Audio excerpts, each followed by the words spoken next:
Well, this morning we want to start a little study of the meaning of the terms we associate with knowledge. So I selected two terms that represent perhaps the polarized opposites of learning. They are knowledge and wisdom. Now, knowledge is something we all know about. It is conveyed to us through the public school system. We live it every day. Everyone who comes into the world practically is trained into some phase of it. Even Aboriginal people have their own standards of knowledge. And knowledge is very largely concerned with the problem of getting along in this world. How to live in the environment which no one really fits into exactly. Knowledge, therefore, is the knowledge of the folk. It is the thing we all depend upon for a common agreement on the ordinary subjects of daily existence. This idea of knowledge, however, is very surface. It is not depth, it is not wisdom, it is not insight. It is the communication of the common decisions of people. It is the way we have decided to teach our children. And what we are going to teach them is the knowledge that we know. And the knowledge that we know, I might mention, is not very good. We have a great deal of education, but what are we teaching? Are we teaching the individual to grow, or are we trying to train him for a job? And in most cases, knowledge today is training for a job. It is not only training for a job, but training for a very impermanent job. By the time we get the fellow trained, the job isn't there, which is, of course, a little embarrassing. We are noticing this particularly in the age of computers. Many, many young people who went into stenographic schools and learned to run a typewriter find that they are not going to gain very much from that education. The very instruments that they were taught upon are now obsolete. So much of no so-called knowledge is obsolete. It lingers on as long as there is any excuse for it. And there are many arts and crafts that have become obsolete in the present century. I think the old story of the buggy whip is probably as good as any. A man invented a buggy whip. It was the finest thing that was ever invented. He worked with it, built a factory, manufactured them, and spent 20 years selling buggy whips. And then the car came along. And in a very short time, there were only a few luxury families that had carriages and horses anymore. He had outlived his own invention. He had gradually depended upon something that was passing. And knowledge is, for the most part, passing. It does not have any solid foundations in eternity. Knowledge is a way of looking at something, a particular way. This way may change any day. This also is a way of approximating our understanding of what is wise and what is not wise. Knowledge gives us the history of the activities of our people. It gives us a certain history of our own nation and our own world. But this history deals with situations that no longer exist, or if they do exist, have become so subordinated that we gain very little from continuing to maintain them. So knowledge, we have to say, is a surface thing. It is adapted to the whims of the hour. It is adjusted to the needs of the moment. And this is what we get when we go to public school. We do not get from the schooling any broad depth of understanding concerning human nature. We do not learn any high ideals about the destiny of man. We are not even allowed to bring in religious factors, for fear they will disturb the so-called placid surface of the existing chaos. This situation, it means that we have knowledge. Knowledge that will fit only in certain situations. We send a child to school and they bring home the paper and tell us what they're learning. This learning they're getting now is not what we got when we were the children. Changes have come. Everything is different. The old ways are outgrown, or the old facilities are no longer available. Now, as we live today in this environment, we realize that we are gradually changing the world in which we live. We are changing the surface of the earth. We are crowding communities. We are endangering the basic utilities of life. We keep right on going, trying to continue a policy that is gradually cutting life out from under us. So this is what we have to think about. Therefore, what we commonly call knowledge is simply a story of doing what we always have done, as nearly as possible, or continuing the way of doing as we do now, which is probably not possible. But at the particular moment we graduate the young folks from high school, they will get a picture of our present condition with all the negative factors overlooked and the positive factors exaggerated. So out of this we come to a surface knowledge, a kind of superficial effort to estimate our own responsibility in a world which takes no responsibility for anything. We find in all the arts, we find this change constantly taking place. In the sciences, they are not immune. Religious theories change. Architecture changes. And as we look around us, most of these changes appear to be for the worse. We're not doing as well as we did. Our buildings do not look as beautiful as they did in the Renaissance. Our music is not as good as it was in the lyric 19th century. Everything seems to be getting brittle, disillusioned, and more or less discouraged. So we build in a discouragement into the educational system. We decree that all these things must pass away. And we have great publicity over this. We have tremendous talk about correcting this and changing that and building something else. But it all represents what we would call knowledge. Knowledge is our effort to understand things as it is, or to perpetuate through education policies that are almost deficient themselves. So this is one way of looking at it. And also all knowledge is from the outside. We get our knowledge out of books. We get our knowledge out of listening. We get our knowledge out of looking. But everything is as of now. It is as of the individual facing the future by estimating the exact circumstances which are in force the day he enters the future. By the time he's ready to leave the future, or rather let the future leave him, it may be entirely different. So now we have a problem of education. Well, how are we going to educate people for a world that may not exist by the time they get out of school? This doesn't mean the world's going to fall apart, but it means that policies are going to change, values are going to change, and gradually and inevitably materialism is going to slip away. And of course, knowledge is essentially anchored in materialism.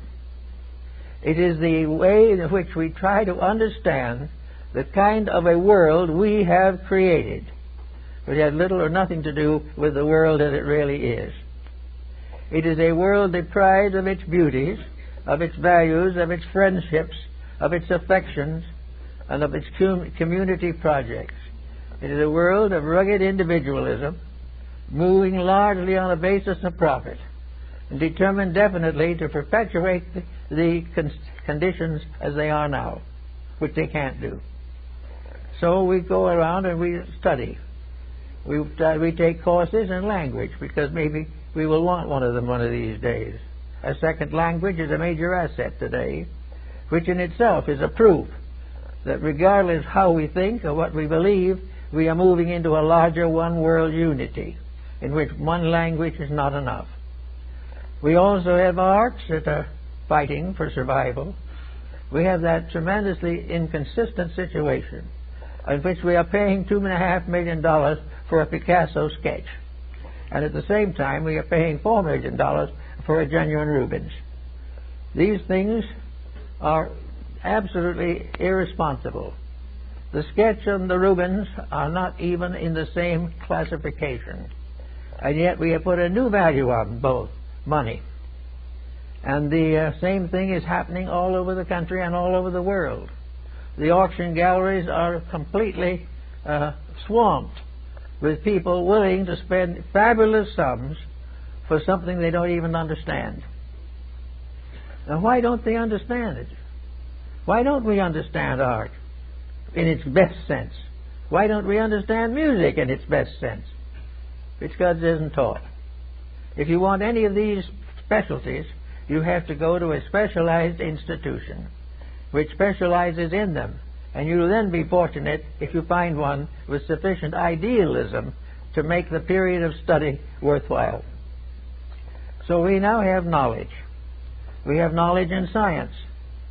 But every time we look at knowledge now, we are sort of told that this is the ultimate. This is the absolute fulfillment of all these dreams. If we get this space platform out, it is going to change the course of ages. The most thing it's probably going to do is to run us further short in essential commodities. There is no reason to believe that if we put this spaceship out there long enough, it's going to solve anything. Because we're not out there. We're here. And we're using up the precious resources of here so that we can spend a few weeks out there, which isn't particularly valuable. We have all kinds of projects that are built upon what we think now. Our idea of the conquest of space is that we're going to be able to colonize it or find a possible use for it in the form of a garbage pail out there. We are believing definitely that space is something we're going to exploit as we've exploited everything else. And yet all the way along, we do not really solve anything. We do not understand anything. We are born ignorant and we die ignorant. And in between, we learn to make a living and a few learn to make a fortune. And when the whole thing is shaken down, where are we? The great values do not grow because we do not permit them to grow. We have no real reason to believe that we want to improve. We really only just want to stay the way we are and have more. We want to be a little wealthier, we'd like to be a little more famous, and we'd like a good solid contract with some studio for $1 million a year. The idea of really growing, of improving ourselves. The question, I talked to a young man not long ago. I said, why don't you try improving yourself?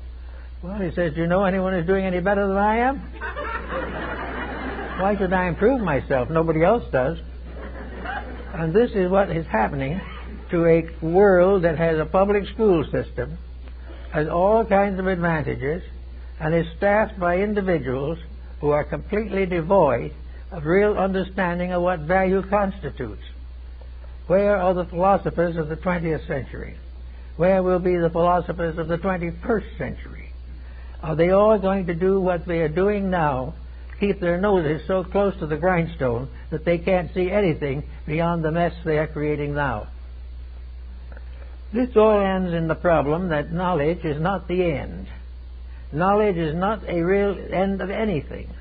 It is simply becoming aware of the way things are being mishandled at the moment. It also has something to do with the idea that if we can make the same mistakes, we may be able to be as rich as the people we don't like. But this is going to be a little difficult. So we have now this wide world, art, sciences, nations, academies, institutes, everything you can think of, all dedicated to some great program, and no great program. No actual realization.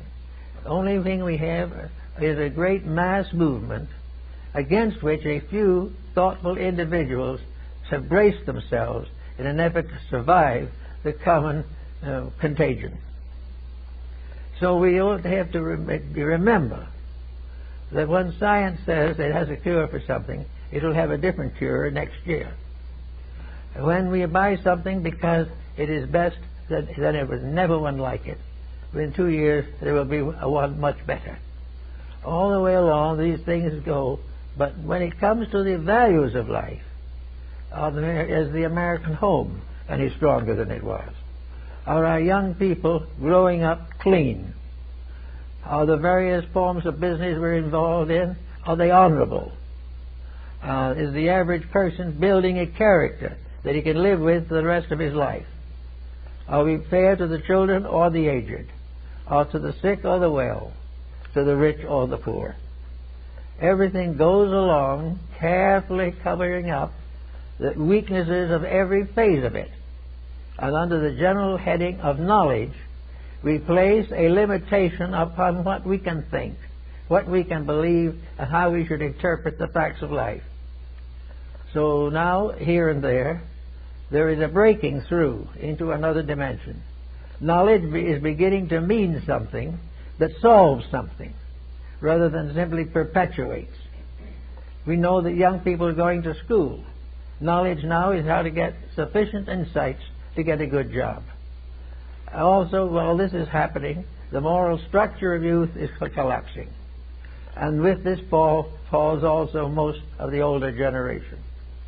We do not recognize that by living on the surface of thinking, we are condemning ourselves to the errors and fallacies of surface living.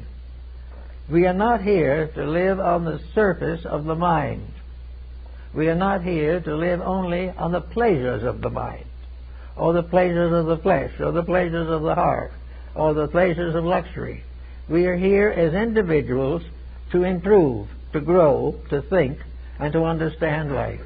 We are also here, if possible, to see that we can pass on to another generation a world a little better for our having been here, rather than a world falling apart because of our mistaken understanding. Now, on the opposite side of this is wisdom. Now, how shall we define wisdom? Wisdom is no longer a surface. Wisdom is now an interpretation of value. Every bit of so-called knowledge is capable of being examined by wisdom. There is nothing that we do, nothing that we have, nothing that we hope that does not in some way tie into the concept of wisdom. And wisdom can be suggested as meaning. It is the something that amounts to something. It is something that makes an experience more important than 30 days in jail. It is something that makes it more important to stay sober than to try to get sober. Wisdom begins to use the ideas that we find in knowledge and ensoul them, give character to them, give meaning to them, and bestow upon each one of them a dimension of growth. All growth has to be included. Knowledge has to grow. And the moment knowledge grows now, it becomes associated with fallacies because of inexperience. We are not able now to use knowledge in a dimension of growth. Actually, knowledge comes to us from the outside. The interpretation of knowledge comes to us from the inside. We are gradually learning that from the inside of ourselves, we have to explain the things that are happening in the outside world. Now, this isn't easy, because the things that are happening on the outside are inconsistent with most of the values that come from the internal life of the person.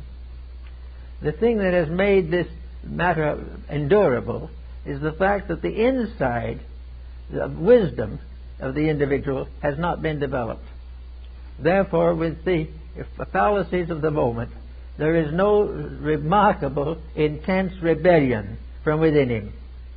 Rebellion is a very individual matter. The individual who's had enough misery and enough suffering decides to do what he can about it.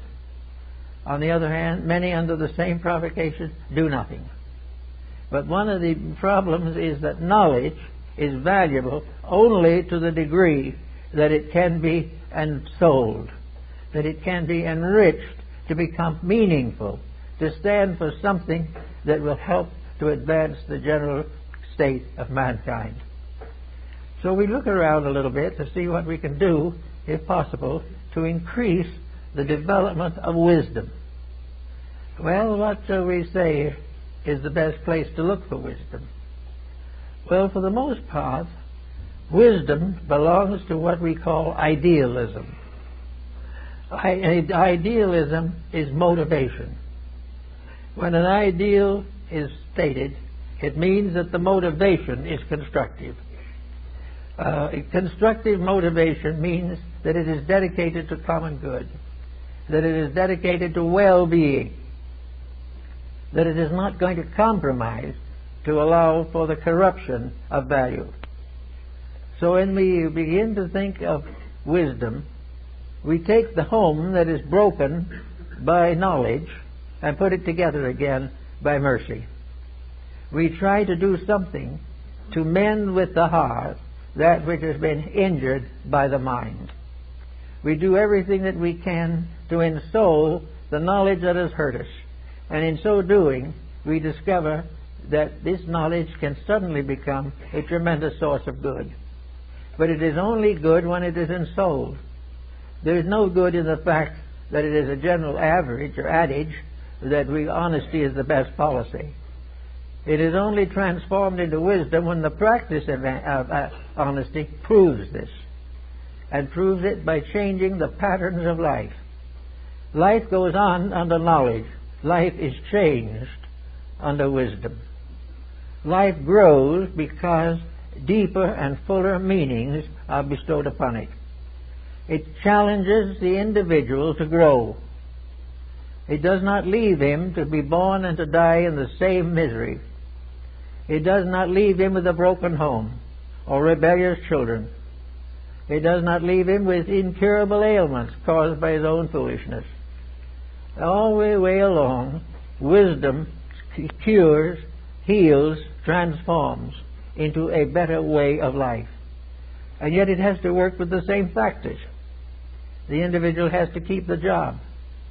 But having kept the job, the wisdom steps in and tries to do something to this job, by means of which the person working in it is not only making a living, but is making a life that is important. If the individual can go to work every morning, 9 o'clock for 40 years, and come out at the end of that time simply old and tired, and yet with the same job and with the same limitations, the individual who has a certain genius for growth within himself can transform this by conquering the job, by making something out of it that fulfills, and getting away from the monotony of worthlessness. That is another one of the problems of knowledge. Knowledge can become worthless because of boredom and exhaustion. We are tired of making the same mistake. We are tired of sitting at the same desk for a lifetime. We are tired of working with the same situations that arise frequently. We are tired of the wars that call upon us. We are tired of the false peace that come with them. We are tired with everything that is falling apart and is failing to grow. Now, we have only limited facilities, but there is always something that can be done about this. And I've noticed in working with people who have become despondent over conditions of life, that nearly all of them are despondent because they have been unable in their own minds to accomplish a transmutation of something monotonous, objectionable, or debilitating. Yet there is an alchemy that comes with wisdom. Alchemy is the power to transform base metals into gold. It is the power to transform the daily experiences of life into a meaningful pattern of growth, so that the individual will leave this world a better person than he was when he came in. Today he may be a worse person. So we have this problem of what are we going to do about it? How are we going to change these things? How are we going to transform the monotony of knowledge into the dynamics of wisdom. Now, one thing about monotony is that, as one friend told me once, he didn't like monotony because it was so monotonous. And this is very largely true. There is no excitement, no thrill, no achievement, nothing but keeping on and hoping that the job will last longer than we do. This is not very much of an inducement. So we have to try to find out how we can get some of these circumstances into our present knowledge. Well, one of the things we have to do is to realize that much of this we have to do ourselves. We have to recognize the need of becoming involved in the progress we hope to achieve. The young family with 2 or 3 small children cannot depend upon the public school system to get him out, or get these children out of the monotonous, comparatively meaningless despondency which comes constantly with knowledge that has no outlet. So the problem is that the reforms have to begin themselves in the person. And Ben Franklin was a great exponent of common sense. To him, common sense was the most uncommon thing in the world, because common sense was the power of the non-scholastic to control and direct a life. Common sense tells us what we can do when we are tired of perpetual failure within ourselves. We go and study at the Sorbonne, we're at Heidelberg, we do all these things, but we're still working with knowledge on the same level. We are still trying to get an art or a science, a craft or a trade, but we are not trying to become better people. We're not trying to grow, we're trying to find ways to get rich without too much hard work. So these things do not satisfy very well. But supposing we recognize the importance that common sense comes on where monotony and so-called knowledge fail. Now, common sense is just natural honesty. It is an intuitive grasp of realities, and is probably the most powerful educating force that there is. And yet we don't dare to trust to it, because common sense may teach us to go in the opposite direction from that in which we look for profit and fame. So we have to start with something. And those who are out of school and about settled down in life have a great opportunity to begin to experiment with the ensouling of facts. When a fact ensouled becomes a truth, and we are in need of more truths. We are needing very definitely people whose vision extends far enough into the future to really understand what we're up against, but to really know the condition we're building for ourselves. There's a lot of talk now about the 21st century, and there's a lot of evidence wandering around that we're already trying to ruin it. Not because we mean to, but because we're taking knowledge instead of wisdom to work with. We are not trying to learn how to change that which has obviously failed.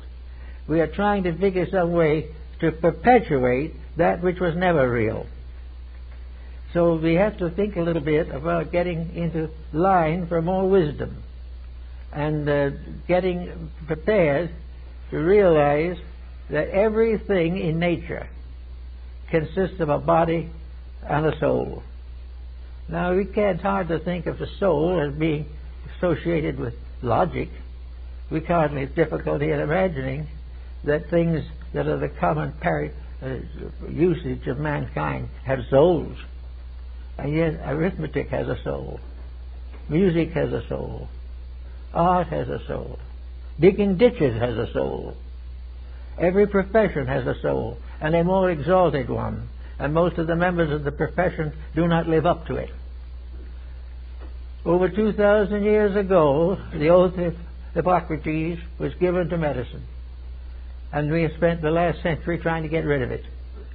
We do not want it because it demands idealism. It demands integrity, and makes the physician, first of all, the servant of all the gods. This is in the spirit of wisdom, but we're trying to get it back down again into the spirit of knowledge. We know the code. We can recite it. but we can't use it. And that's because we are not building into ourselves the common sense, the natural virtues and integrities which are bestowed by nature and mutilated by human nature. So we're now looking for some way to get into a better condition to face into the future. And I think one of the common things that we can do is simply to postulate that anything that we are doing has levels and strata for us to consider. When we consider going into business, this is also a moral decision, not merely an economic one. We do not expect to have all things run smoothly, but we do expect that everything will teach us something of value. And value is not to be determined in terms of wealth or fame. Value is the unfoldment of the internal potential of the divinely endowed part of man. And progress is the individual growing up to himself, because within each of us is something that is infinitely wiser and infinitely better than our own daily conduct. There is hardly anyone who could not improve, and there are very few to whom improvement would not be valuable. So we begin to think of all the ways in which we can use what we commonly call knowledge to increase wisdom, to make it possible for us to have a better world to live in and to become better people in this world. So now let's see what happens when we start in with wisdom. Now, where does wisdom come from? Wisdom was developed by the ancients for one purpose alone, and that was to learn to understand the meaning of existence. Now, there are various ways in which you can get some idea of this meaning. We can start with knowledge, and we can read a book on archaeology or on astronomy or engineering or any subject and learn all the interesting and fantastic things that we are gradually accumulating in the forms of knowledge. Yet we can go on and do all these things and they become intellectual. And we can take an examination and pass. And because we have passed the examination, we get the good job. But with the whole thing, there's been absolutely no improvement of anything. We are simply perpetuating the blind alley. We are going on continually glorifying the way it is, instead of working earnestly to establish the way it should be. Every problem has an answer, and the answer means that we have to change our own relationship to that problem. We have to ensoul the power within ourselves which will give us the right to judge the problem. I think one of the problems that we've come in now to also is religion, in the fact that from a very early time the various peoples of the world developed religious codes. These codes they did not affirm, they created themselves. Probably many of them they did, however.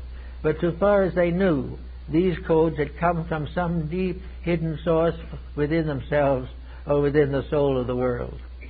And the idea of religion was that all things that exist bear witness to soul, bear witness to the remarkable value behind it. The individual can spend his whole life studying carrot, but he can never apparently understand how to create a carrot. He can use the things that are, but he doesn't understand them. He only understands their market value. He only understands why the dietitian says he should eat them. But the great pattern of the purpose of things, extending all the way from the infinite of the cosmos to the most minute atom, all these things have meaning. And until we find our own place in this great chain of circumstances, we will never be able to change the world to meet the law. We are never going to be able to change the law to meet us, and that's one of our difficulties. We are constantly reshaping laws. We are changing laws that we created ourselves in the first place. So we go with them as long as we can stand our own creations, and then we do something about that, and we put an appendix on it, or we put various codicils to it, so that we can continue to go along the same general path. But the actual answer to the problem is the average person, even the average educated person, has very little understanding of where we came from, why we are here, or where we are going. These are the great realities without which an enduring culture can never be built. And we are not even looking for them. We are only looking for all the secrets of science, particularly those that can be commercialized. We are not aware of the grand pattern of a human soul, that there is in each one of us a divine life that has come into exile in this world. And the reason it's in exile is because we have been here before and set up the exile. We come back to the work that we have done ourselves. We come back to our own mistakes. We come back to the ignorance that we started with, or perhaps a little worse. And we are not even willing to recognize the fact that we are missing the real purpose of life, growth. Now, what do we say when growth? Well, growth is not necessarily has anything to do with wealth or fame. Growth is the ability to handle constructively situations that we have previously mishandled. If we become, through growth, wiser than we are, we can become better than we are. But without becoming wiser, we can never become better. Wisdom is not intellectual either. We think of it as long beards gazing in great stone tablets or something of this nature. Not at all. Wisdom is no more remarkable than Benjamin Franklin's almanac. Wisdom breaks down finally to common sense. Common sense, but it's common sense in a universe in which the very structure of that universe is common sense. Everything about the universe makes sense.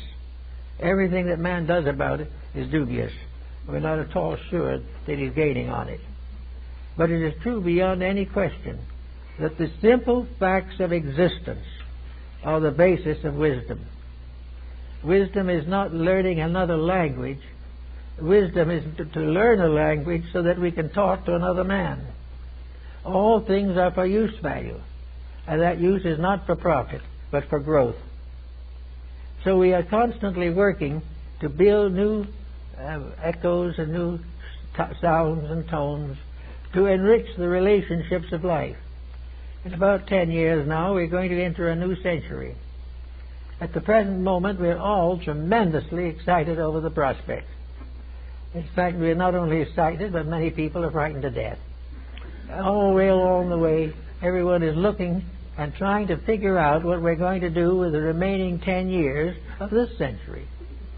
Now, probably Ben Franklin would say very fairly, forget the 21st century, do it right now in the last years of the 20th century, and you'll have nothing to worry about.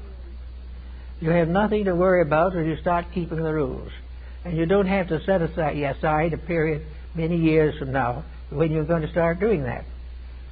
This idea that we have that the universe is made up of sections which come into manifestation, and in those various sections are the various skills, or the various ideals, or the integrities which are to be developed at that time.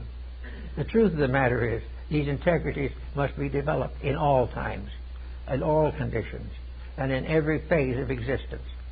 We want to go into the 21st century. We'd like to be able to hope that we'll be able to stand the drinking water as late as that we will also find some kind of a way to get the sewage out of our basements. We are also hoping to save a forest or two merely to be able to show people what a tree looked like. All of this type of thing is a little ridiculous, I know. But the point is very definitely that we have got to do something to change anything. And the power to change is the power of wisdom. Now, the ancients tried to develop a way to getting wisdom. And they came to a conclusion that I think we're going to have to come to again. Namely, that wisdom cannot be forced upon mankind. Wisdom cannot be stuffed down the human throat. It cannot be legislated into existence. And it cannot be perpetuated by people who don't want it. So the ancients decided to divide a group apart. They took those who yearned after righteousness and who sought knowledge and who had that dedication to the common good that was necessary for the perpetuation of progress, and created the schools of wisdom, the Platonic schools, the Pythagorean schools, these various mysteries of Egypt and Greece and all the other countries, for the training of people who wanted to know the reality. They needed to know that there was something beyond the commonplace. But they tried to tell it to everyone. Those who didn't care diluted it, perverted it, destroyed it. Therefore, they created a rule to control the dissemination of essential knowledge. They said that that knowledge has to be perpetuated by the right kind of person. That you can't just simply toss it on the surface of life and expect it to find a safe place to hide or to live. We have to be able to recognize that the attainment of knowledge is the highest labor of mankind, and that the attainment of knowledge is the basis of all philanthropy, the basis of all unselfishness, the basis of all cooperation, and the strengthening of all the constructive emotions of the human being. Therefore, to do this, it must be discipline. And all ancient people set aside certain disciplines for those who wanted to know the truth more than anything else. These they called the mystery schools. They were the schools of Egypt and all these different systems, Phoenicia, Chaldea. They were the schools of the island of Como, and they were even the schools that continued down into the Middle Ages, finally became the labor unions. It was a case of where there had to be a group of dedicated people to keep alive the forces which protect mankind. And this dedicated group had to show by their action and by the consequences of their works that they were the defenders of mankind, that they were the most important thing in all the world, those who sought to serve the truth. Now we have this coming into religion, and for Christendom, the Christ mystery is probably the most important of all these dedications. Christianity is actually a real problem of wisdom. Now it might sound as though wisdom is all intellectual, but it is not. The greatest of all wisdom is the love of truth, the love of reality, and the brotherhood of human life.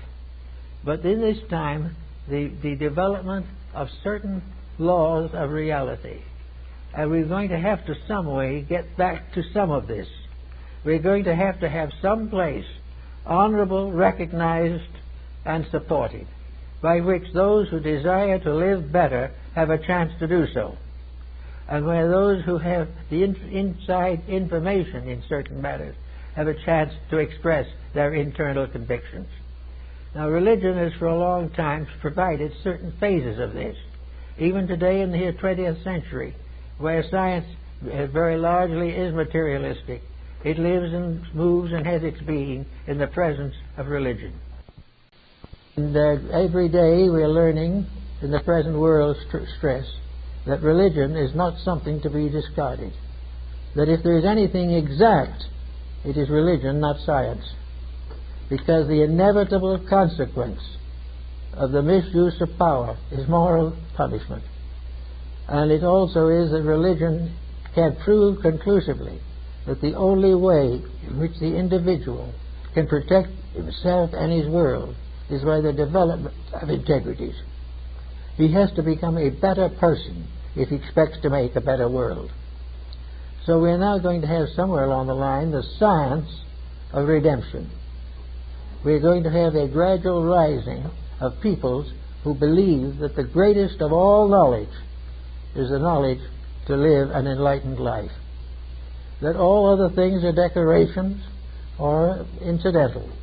Even a trade or a profession or a career is incidental to the basic fact that all professions and all careers exist primarily to help the individual to grow. No part of our civilization was originally founded on the prophet system. It was founded on the prophet, spelt as a prophet or sage. Actually, therefore, we are working constantly to create a situation. And we're watching knowledge. We're watching the expansion of knowledge. We're beginning to recognize that a lot of knowledge isn't doing anything. We're also recognizing that the knowledge is leading in the wrong direction, that it is helping to perpetuate that which is doomed to fail. Therefore, we have philosophy coming in, and philosophy becomes the basis of a kind of wisdom. And out of it comes the final decision, which is the proof of wisdom, the decision to do that which is according to the integrities of the divine plan. The individual who obeys the universal law is wise. Any wisdom, that's so-called, that does not recognize this fact is not wise. And we have already had years and years of corrupted wisdom. We've had years of pseudo-knowledge. And we are now very much in need of the real thing. We also are in recognizing that all the different changes that come in society are constantly convicting us of our own fallacies. Most of the problems that we have today didn't exist 25, 50 years ago. We were living in a different, much more cohesive way. We are no longer in that way. We have broken down the walls and barriers which gave us some protection. There is no longer any respect for the laws of personal relationships. There is no respect for parents or the aged. There is no respect for truth, and very little respect for teachers, because so many of the teachers are not teaching the facts. So all around, there's all these things need curing. And in this curing, we take the various forms of knowledge and we begin to try to ensole them. We say, take the knowledge, for example, of a mathematical career. Now, there is a great deal to be said for that. The average mathematician studies primarily for the purpose of advancing some science or for adding a certain control to various mathematical problems. But actually, mathematics is part of the Platonic wisdom. Plato says, God geometrizes. God also chemicalizes. God is the father of astronomy. God is the power behind every form of knowledge. And in its own essence, every form of knowledge is correct. Every form of knowledge is founded upon universal laws and universal realities. Because we're not much interested in those things, we sort of discard them or forget them or let somebody else worry about them while we do things that are a little different. We prefer to think in terms of mathematics in a laboratory work. We want to do something like, oh my goodness, look what wonderful things Einstein did. Einstein just put mathematics together, and what did he do? He discovered something that may be the death of all of us. Gave us the bomb. Now, this is a little story of what we're all doing. In the development of great mechanistic civilization, a great materialism in a world where materialism can never win, but by balancing only these factors of physical existence, thinking only in terms of our own extensions, even though we live but a few years. Oh, while all this goes along, we're not going to get anywhere. Wisdom, true wisdom, could use mathematics for 1,000 years without ever developing a bomb. Why did we develop it? Because we needed a big mistake to take care of a lot of little ones. We needed a big danger to create peace. So we did that there. And what have we got? A continuing danger that will continue and place in the hands of anarchy means of controlling human destiny. But the powers of things are not going to permit this. There is bound to be the reckoning. Nature cannot be deceived. And nature cannot be stopped. Its own realities must involve the correction of things which are contrary to nature's wish. So what do? We start out to build a new kind of civilization over garbage heaps, they fall in, and we have a lot of trouble. We are trying to get rid of the bugs, so we spray the food and die of the spray. Everything works in the same way, because no one in these different departments is working for solution. They're working to how to maintain the thing as it is, how to prevent the bugs from eating it, but not necessarily doing anything to change the patterns upon which these things are built. And I remember very definitely when I was talking with Luther Burbank, he pointed out, he said, if the plant is healthy, there'll be no bugs. It must first be sick. And when it is sick, it is weak. And when it is weak, the carnivores came in, and the insects come in, and the fungus comes in. But it doesn't come into a healthy animal or a healthy plant. The problems we have socially do not come into a healthy world. They do not come into a healthy nation or a healthy level of life. The reason why things go wrong is because we destroy the integrities which prevent them from going wrong. We do not realize what we are doing. We are all trying to have the plant and eat it too. And we watch and we see what happens. We watch the plagues break out. There is every reason to assume that most of the problems that we face today are the direct results of the vibratory patterns which we are setting up by mass thinking. We are all working on certain problems, but millions of people are working on only one or two problems: how to get rich, how to stay beautiful, or how to get well. All these things are corrupting our way of life. Our idea of getting healthy is to take care of the body, but not the soul. Another problem, I talked to a lady who was quite authority on the subject. Why do the girls want to be beautiful? And she pointed out that there are two ways of being beautiful. One is to have it on the outside, and in a few years it's gone. And the other is to have it on the inside, and it will last as long as you live and carry you into a better life beyond. Everything must get at the sources. We need a better level of thinking. We've got to take the facts and make truths out of them. We've got to take the knowledge that we have and redeem it, to save it from the corruptions of the selfish and the unscrupulous. There is no way that we can have a better world unless we become better people.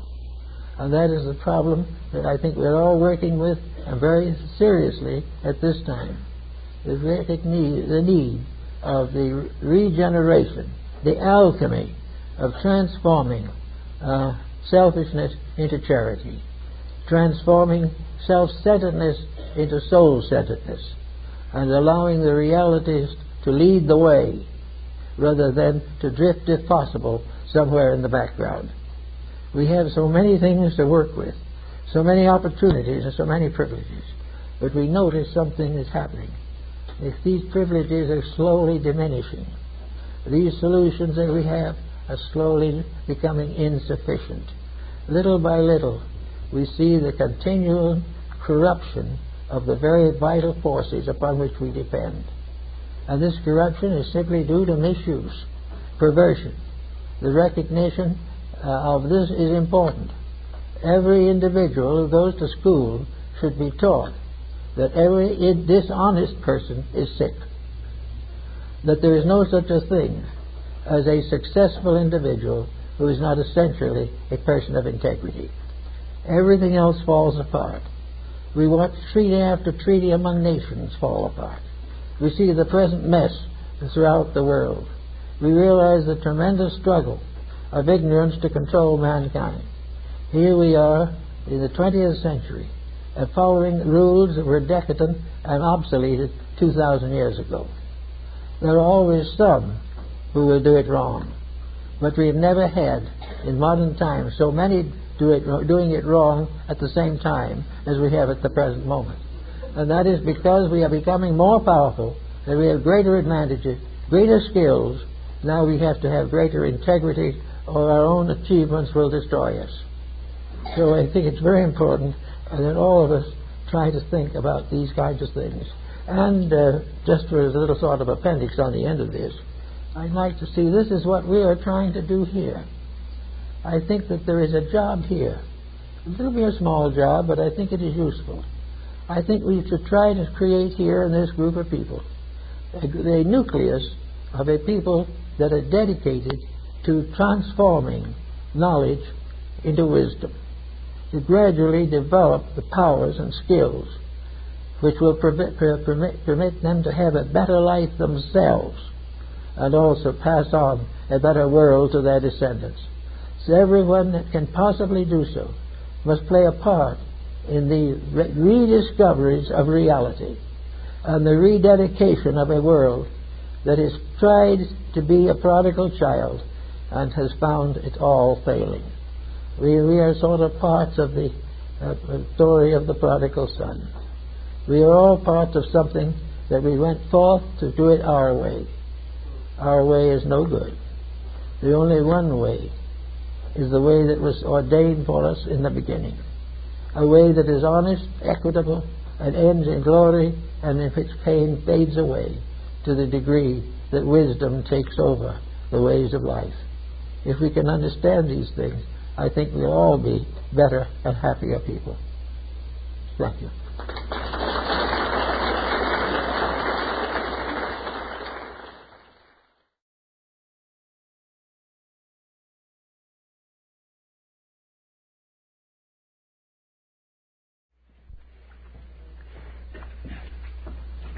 Well, this morning we want to start a little study of the meaning of the terms we associate with knowledge. So I selected two terms that represent perhaps the polarized opposites of learning. They are knowledge and wisdom. Now, knowledge is something we all know about. It is conveyed to us through the public school system. We live it every day. Everyone who comes into the world practically is trained into some phase of it. Even Aboriginal people have their own standards of knowledge. And knowledge is very largely concerned with the problem of getting along in this world. How to live in the environment which no one really fits into exactly. Knowledge, therefore, is the knowledge of the folk. It is the thing we all depend upon for a common agreement on the ordinary subjects of daily existence. This idea of knowledge, however, is very surface. It is adapted to the whims of the hour. It is adjusted to the needs of the moment. And this is what we get when we go to public school. We do not get from the schooling any broad depth of understanding concerning human nature. We do not learn any high ideals about the destiny of man. We are not even allowed to bring in religious factors, for fear they will disturb the so-called placid surface of the existing chaos. This situation, it means that we have knowledge. Knowledge that will fit only in certain situations. We send a child to school and they bring home the paper and tell us what they're learning. This learning they're getting now is not what we got when we were the children. Changes have come. Everything is different. The old ways are outgrown, or the old facilities are no longer available. Now, as we live today in this environment, we realize that we are gradually changing the world in which we live. We are changing the surface of the earth. We are crowding communities. We are endangering the basic utilities of life. We keep right on going. It's not depth. It is not wisdom. It is not insight.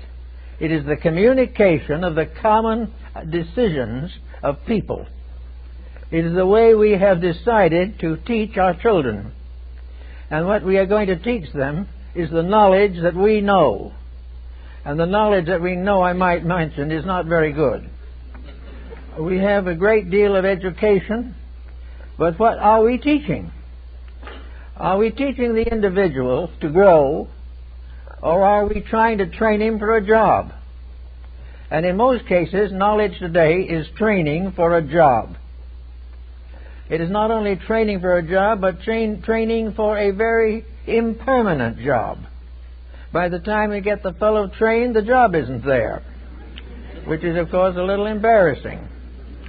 We are noticing this particularly in the age of computers. Many, many young people who went into stenographic schools and learned to run a typewriter find that they are not going to gain very much from that education. The very instruments that they were taught upon are now obsolete. So much of no so-called knowledge is obsolete. It lingers on as long as there is any excuse for it. And there are many arts and crafts that have become obsolete in the present century. I think the old story of the buggy whip is probably as good as any. A man invented a buggy whip. It was the finest thing that was ever invented. He worked with it, built a factory, manufactured them, and spent 20 years selling buggy whips. And then the car came along. And in a very short time, there were only a few luxury families that had carriages and horses anymore. He had outlived his own invention. He had gradually depended upon something that was passing. And knowledge is, for the most part, passing. It does not have any solid foundations in eternity. Knowledge is a way of looking at something, a particular way. This way may change any day. This also is a way of approximating our understanding of what is wise and what is not wise. Knowledge gives us the history of the activities of our people. It gives us a certain history of our own nation and our own world. But this history deals with situations that no longer exist, or if they do exist, to become so subordinated that we gain very little from continuing to maintain them. So knowledge, we have to say, is a surface thing, trying to continue a policy that is gradually cutting life out from under us. So this is what we have to think about. Therefore, what we commonly call knowledge is simply a story of doing what we always have done, as nearly as possible, or continuing the way of doing as we do now, which is probably not possible. But at the particular moment we graduate the young folks from high school, they will get a picture of our present condition with all the negative factors overlooked and the positive factors exaggerated.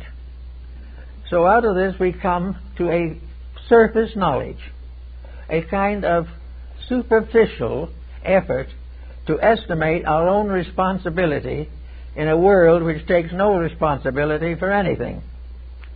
We find in all the arts, we find this change constantly taking place. In the sciences, they are not immune. Religious theories change. Architecture changes. And as we look around us, most of these changes appear to be for the worst. We're not doing as well as we did. Our buildings do not look as beautiful as they did in the Renaissance. Our music is not as good as it was in the lyric 19th century. Everything seems to be getting brittle.